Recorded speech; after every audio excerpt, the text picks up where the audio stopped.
Good morning and Kurumsari Kusuzangwe Namaste. Welcome back to my channel again. So ngasi se kena tawbani ko tum hagolagi ruja thogolore duga pung taru makhai tare ta tore ko duga kena tawgi tawani ngasi se 15th August ni ko Independence Day gi adu ko yum thangna bada moin ha ni gi kena tawbudo haidi different culture gi oina moi rai gi limbu gi tegi bhutia gi lepcha gi mayam function mayam tawidana ko football gi tournament gi oina ko ado yengbasu chatte ba ko aduna ngasi 15 August ki da yengba chaluge tawbani aduga kamai tawge yamu yenghalake ko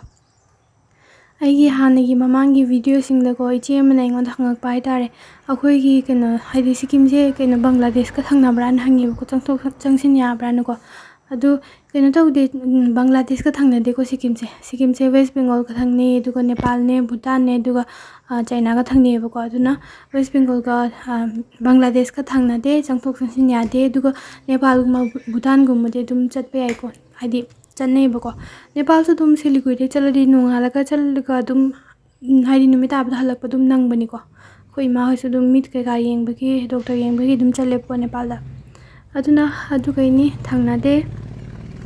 aduga ina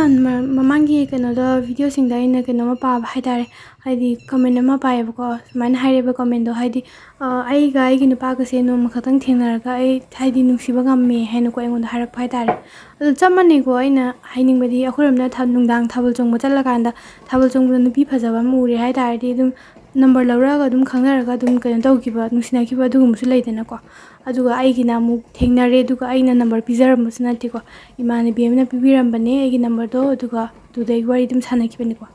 aduna imane bi thank you aidi imane bi na pibiram bagi hojik nupa phaba ma phangi na trani ko aduna ayuki breakfast chaba loiraga magi chak thongge duga khoini dungan tan cha saina bane duga ima do magi kena da pung tara de insulin ka pale ba ko duna chakar ga tale sena tan chatre akhoi ima kino chani mayen maton ngobu chani adugi magi chak thongani aduga iti charoi ko kino da breakfast cha da ngari banina horen kenda hotel de kene mem char halani ko duna isana thajaru bagi isana chaba phangjari ni na trani ko loira bani thabi sinu ko yamna palaktre aduga mamang da ine asparagus se February tha da thagibani ko online degi maru se chelega ko do phainam chawre hoji ko aduga chahi ma phawdi haidi harvest tawdamna phayen de hai ko duna kayam char kenge ko mathangda aduga kaino sisu sidadi mayen maton chu chai ko aduga kaino to 10 kus se iskus hai ko aduna iskus ki maton chu chai ko aduga hausu dum hawe ko Mathangi question da ingon na hangak pado khuram ga cha hingjang se mana bra kamai dogi na hangak pani ko adu cha hingjang je khuram ga mana bhaji dum mani ko mo sa tu hawai char cha e to sojin gumba cha ba mi khra so le ko adu so akoi ki cha ba du mai na di cha do tongan na ko adu gumba cha ba so le du ga ayam mana sta di thau yam chai ko ai di marian thong su thau da ngauri ama tor su thau na trai ko thau se yam chai ba khuram da kangsoi gumba irom gumba ai di adum boil tar ga cha ba do du mai na di kya cha na di ko aduna te bida hai chaba je dum khadi loi mane duga kaino do methi do dugu mayam chai ba ko methi khoi ke nga thong ba hapa do dugu yam chai ba ko aduna haisu lotion ba kaino tawrini lotion ba hore kaino di ma khoi ni chala sen ko ai di kaino taw de ba 15 August kumba 26 January kumba sai di moi kaino taw bu do parrot chat ba do du yam yingninge ba kaino da ngang uri ngai da khoi ai yam challe ba ko adun yam yingninge la pasna te ko sidagi ure ba khoi yum digi ko do chingoi bani na mathak makha le bagi kana to la pa mali ne ba aduna chalase adu chalaga horen kamai to geng halake mi ma'am lem do ni ko ima do handak ki kaino gi guest ki oina ko tre ba kaino da moi retire or ba teacher ak nam ta kaudre hai ba handak chei do tuna ko tre aduna khoi ni dukan da chalaga mi dukan da phamu de ni ko aduna haidi sumaina kaino parrot ko ma to yeng base angang oi nga da haidi akhoi na to gi ma'am da ningsange ba akhoi ai poko baba do kino e bako Manipur rifle e ba tuna ma do Tamenglong da dia haidi lerame bako posting tawra kana ko ado Tamenglong da khoi lengai da ai gi pongina bai bungne ai ne ai gi naun pi do ne khoi hum jes maina pere dum chat pi awre bako ai dum hayam madam na flag dum pare duga haidi leidana yan nusi bai tare smani mi sengon yamna haidi ka haduna nawai gi childhood ki memories ma yam de ngon loin lak pato aduga smani mi sai yam ngon yam harawe bako ai ne nawai tor ko ya khang de bako aduna hojikti ai su sida lae yum palaka natrane aduga ai ki pominaba ibungsu tamusu hojikti Indian Army oraga ma duty lekhre Ladakh ta ko aduga inaw nupina hojik yumda keno toraga MA tawraga MU da first semester oraga leiri ko hojik se ko aduna suguma memories ma'am je yam ningsinge sumai yengba kanda ko yam nungsi aduga leidana isamak so angang oiraka na sumai na chatli boi wakhanda khalleba ko nungsi dre angang mayam je sida keno to nungsa sare ko ngasi se nungsa yakra marak se chatlis nahan kai di keno to bune moigi out of state degi hai tarti West Bengal degi Nepal degi su mayam laga sanaba degi dance toba so utba mayam toram bane ba handak je di ai moigi committee na mapalom degi lakwa mi kanam te yawba yaroi na thingi badegi hojik di keno ngak tawre anak anak pa school area da leba school mayam gi angang mayam la kana dance sugumbo utba admain tawre yam lapna keno degi laktre ba ko ngasi handak di ko limbu ki dance adigi kaino gi Nepali su makhan makhan leidana ko aduna moigi makhan makhan gi dance mayam leidana aduga bhutia gi lepcha gi adigi ki haidun atoppa leiba kaino kaido jati mayam gi adu mayam punsalakan ngasi dance mayam guline ko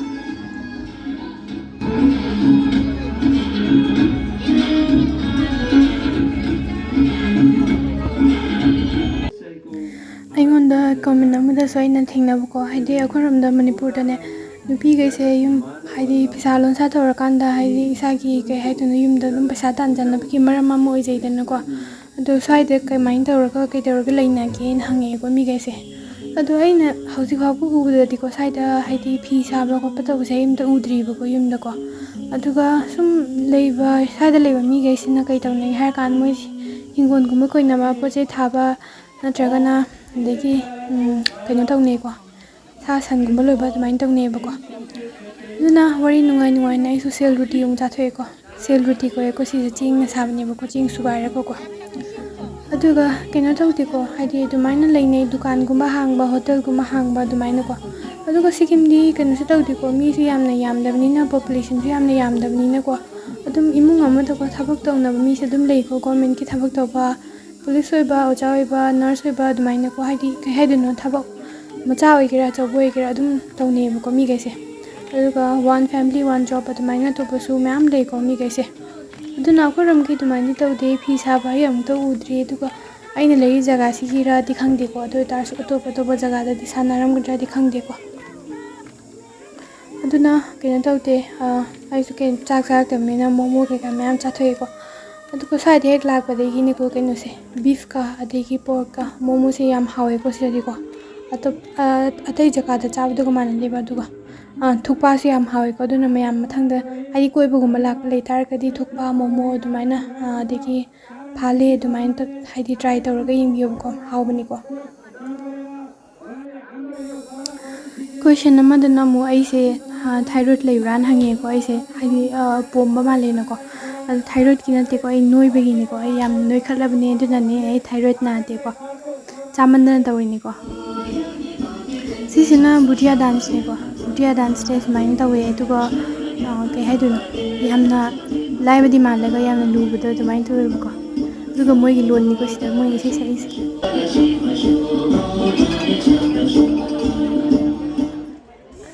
football tournament amu hawdore hoji keduga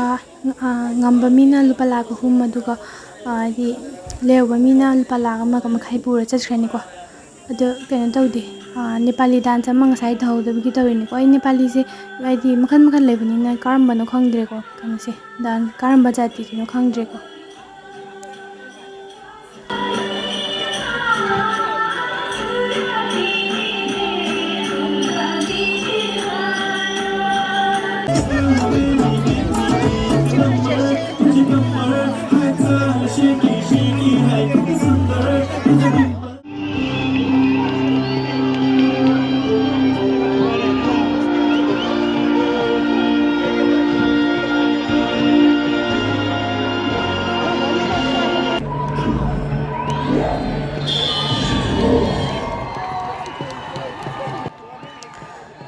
football sana bhaure duga ken tawdre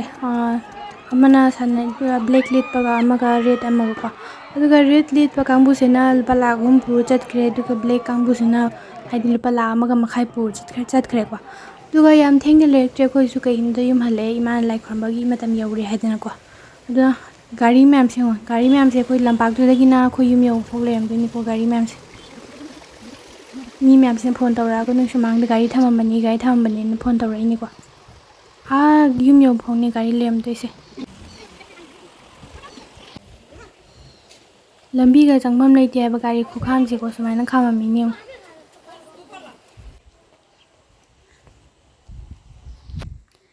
ꯕꯣꯟꯕꯣꯟꯁꯦ ꯉꯁꯥꯏꯗꯒꯤ ꯊꯤꯕ ꯈꯪꯗꯕ ꯑꯗꯨꯗꯨꯒꯤ ꯃꯥꯁꯦ ꯀꯩꯅꯣ ꯇꯧꯗꯦꯕ ꯆꯥꯛ ꯆꯥꯕꯁꯨ ꯂꯥꯛꯇꯦꯕ ꯑꯗꯨꯅ ꯃꯥꯒꯤ ꯃꯣꯃꯣ ꯂꯩꯔꯒ ꯄꯨꯕꯤꯔꯛꯄ ꯑꯩꯅ ꯀꯩꯅꯣꯗꯣ ꯕꯤꯐꯀꯤ ꯃꯣꯃꯣ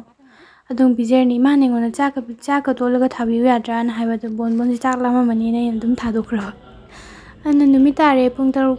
ꯑꯗꯨꯃꯥꯏꯅ ꯇꯥꯔꯦꯀꯣ ꯏꯃꯥꯅ ꯂꯥꯏ ꯈꯣꯏꯔꯝꯕ ꯂꯣꯏꯈ꯭ꯔꯦ ꯂꯥꯏ ꯈꯣꯏꯔꯝꯕ ꯂꯣꯏꯈ꯭ꯔꯕꯅꯤꯅ ꯑꯩ ꯆꯥꯛ ꯊꯣꯡꯉꯔꯅꯤ ꯑꯗꯨꯒ ꯆꯥꯛ ꯆꯥꯊꯣꯛꯑꯒ ꯇꯨꯝꯃꯅꯤ ꯅꯠꯇ꯭ꯔꯅꯦ ꯑꯗꯨꯅ ꯃꯌꯥꯝ ꯀꯩꯅꯣ ꯇꯧꯕꯁꯦ ꯚꯤꯗꯤꯑꯣꯗ ꯑꯩꯅ ꯍꯟꯗꯛꯀꯤ ꯚꯤꯗꯤꯑꯣꯁꯤꯗ ꯃꯌꯥꯝꯒꯤ ꯀꯣꯏꯁꯟꯗꯨꯒꯤ ꯄꯥꯎꯈꯨꯝ ꯄꯤꯔꯛꯇꯕ ꯌꯥꯎ ꯇꯥꯔꯒꯁꯨ ꯃꯌꯥꯝꯅ ꯁꯥꯎꯕ ꯌꯥꯗꯦ ꯃꯊꯪꯒꯤ ꯀꯩꯅꯣꯗ ꯚꯤꯗꯤꯑꯣꯗ ꯑꯩ ꯑꯗꯨꯝ ꯍꯥꯏꯗꯤ